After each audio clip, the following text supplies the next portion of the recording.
Welcome back, or welcome to the channel. Let's get the emotions flowing today with The Little Match Girl by Hans Christian Andersen.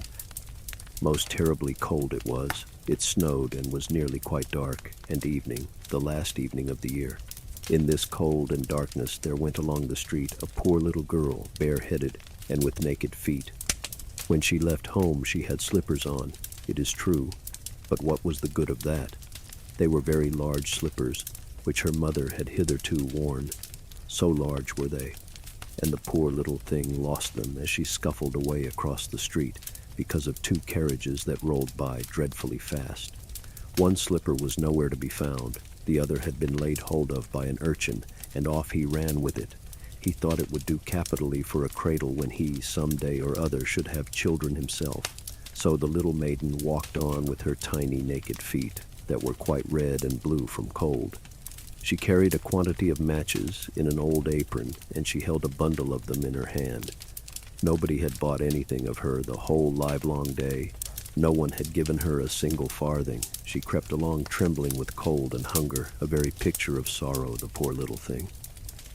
The flakes of snow covered her long fair hair, which fell in beautiful curls around her neck. But of that, of course, she never once now thought. From all the windows the candles were gleaming, and it smelt so deliciously of roast goose, for you know it was New Year's Eve. Yes, of that she thought. In a corner formed by two houses, of which one advanced more than the other, she seated herself down and cowered together. Her little feet she had drawn close up to her, but she grew colder and colder, and to go home she did not venture, for she had not sold any matches and could not bring a farthing of money. From her father she would certainly get blows, and at home it was cold too, for above her she had only the roof, through which the wind whistled, even though the largest cracks were stopped up with straw and rags. Her little hands were almost numbed with cold. Oh, a match might afford her a world of comfort if she only dared take a single one out of the bundle, draw it against the wall, and warm her fingers by it. She drew one out. Risht!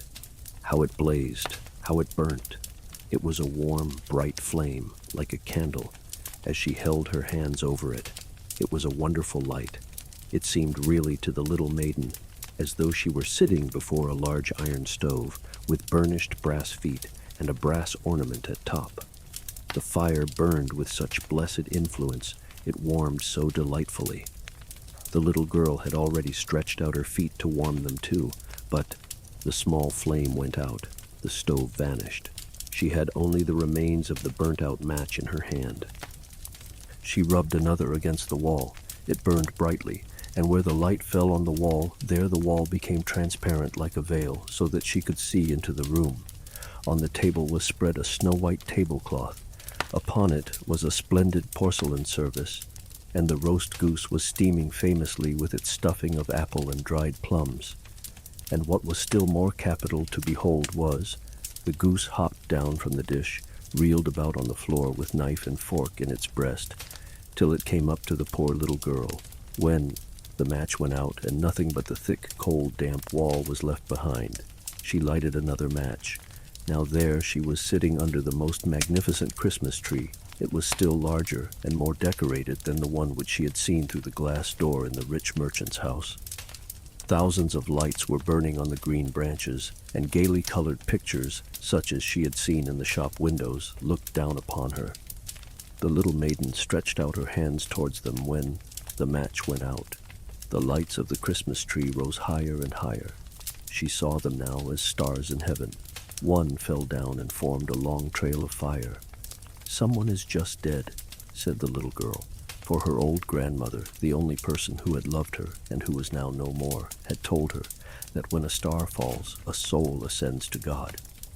She drew another match against the wall. It was again light, and in the luster there stood the old grandmother, so bright and radiant, so mild, and with such an expression of love. "Grandmother," cried the little one, "oh, take me with you. You go away when the match burns out. You vanish like the warm stove, like the delicious roast goose, and like the magnificent Christmas tree."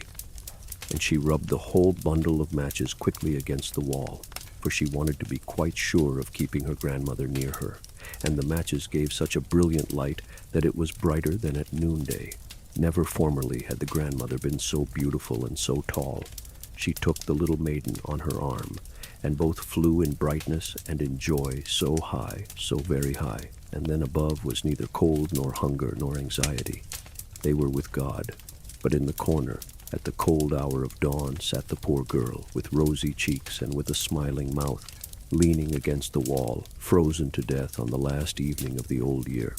Stiff and stark sat the child there with her matches, of which one bundle had been burnt. She wanted to warm herself, people said. No one had the slightest suspicion of what beautiful things she had seen. No one even dreamed of the splendor in which, with her grandmother, she had entered on the joys of a new year. And just like that, we reach the end of this tragic story. Such a good one, though. I hope to see you tomorrow for the next one. Bye-bye.